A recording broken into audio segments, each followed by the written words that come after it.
Did you catch this in Transformers: Age of Extinction?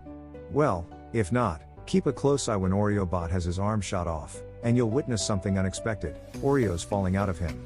Who would have thought? Did you know that Galvatron from Transformers: Age of Extinction made a cameo in the first Sonic the Hedgehog movie? Allow me to explain. In Age of Extinction, Galvatron transformed into a modified 2014 Freightliner Argosy.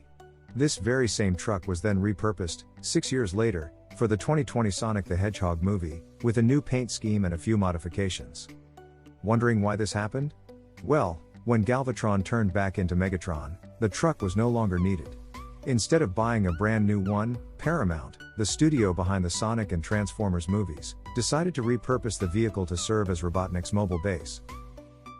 Did you catch this in Doctor Strange? At one point Doctor Strange considers using an axe as a weapon. This is an homage to the 2016 Doctor Strange comics, where he was severely depowered and took to wielding an axe, called Angaru Yumas. Did you know this about Heat? The sounds of the gunfire in the downtown shootout are the actual sounds recorded on location. They were originally going to be replaced in post-production, but director Michael Mann preferred the authentic sound of the gunfire reverberating through the buildings. He decided to keep the original audio when he realized the effect couldn't be duplicated in the studio. Did you know this about Top Gun: Maverick? The retired military P-51 Mustang flown at the end of the movie was actually flown by and belongs to Tom Cruise. He also helped Jennifer Connelly overcome her fear of flying by taking her on flights. Did you catch this interesting detail in Transformers: Age of Extinction? In that scene where Cade, Tessa, and Shane are inside Bumblebee, take a look at Bumblebee's side mirrors. They're folded down. But guess what? In an exterior shot of Bumblebee, his side mirrors appear fully closed. Did you spot this in Spider-Man: No Way Home? During the bridge fight scene with Doc Ock, there's a clever reference to Stan Lee. Take a close look at the numbers on this taxi: 1228. This is a reference to the birthday of Stan Lee, December 28. Did you catch this in Tenet? In the final battle sequence of the film, you can see there are hundreds of extras running into battle, but these aren't your average background players. Knowing that the extras would be pushed to their limits physically, running through explosions with heavy equipment in desert heat for over 10 hours, Christopher Nolan had one major requirement. All extras were required to be ex-military. Did you catch this in Spider-Man: No Way Home? While Electro's costume in the film is completely different from what you see in the comics, it didn't stop the filmmakers from including a nod to his original look.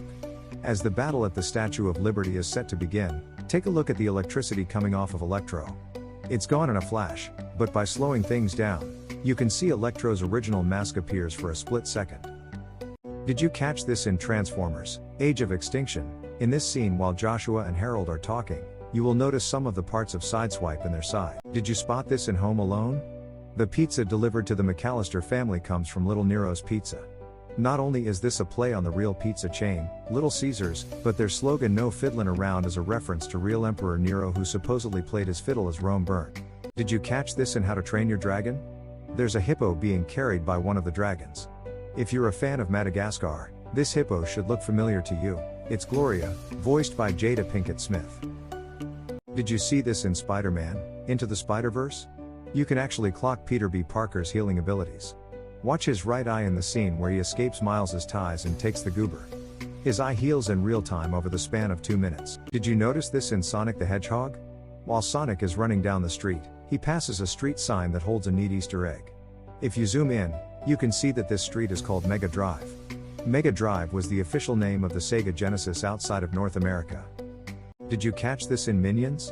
Just before Stuart, Bob and Kevin go window shopping at Music Pad, you can see a men's clothing store next door called Our Meladandry.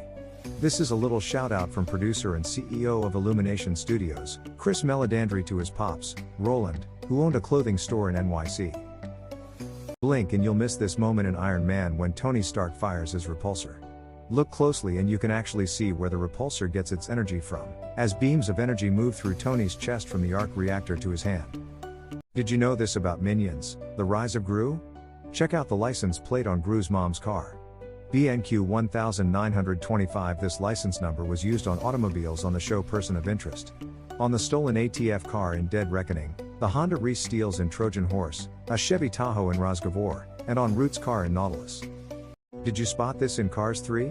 Have a look at Mr. Sterling's shelves, and you'll see that he's not just a fan of a comeback story, but a Cinderella story as well. Check it out. Right there on the top right shelf. It's Cinderella's carriage.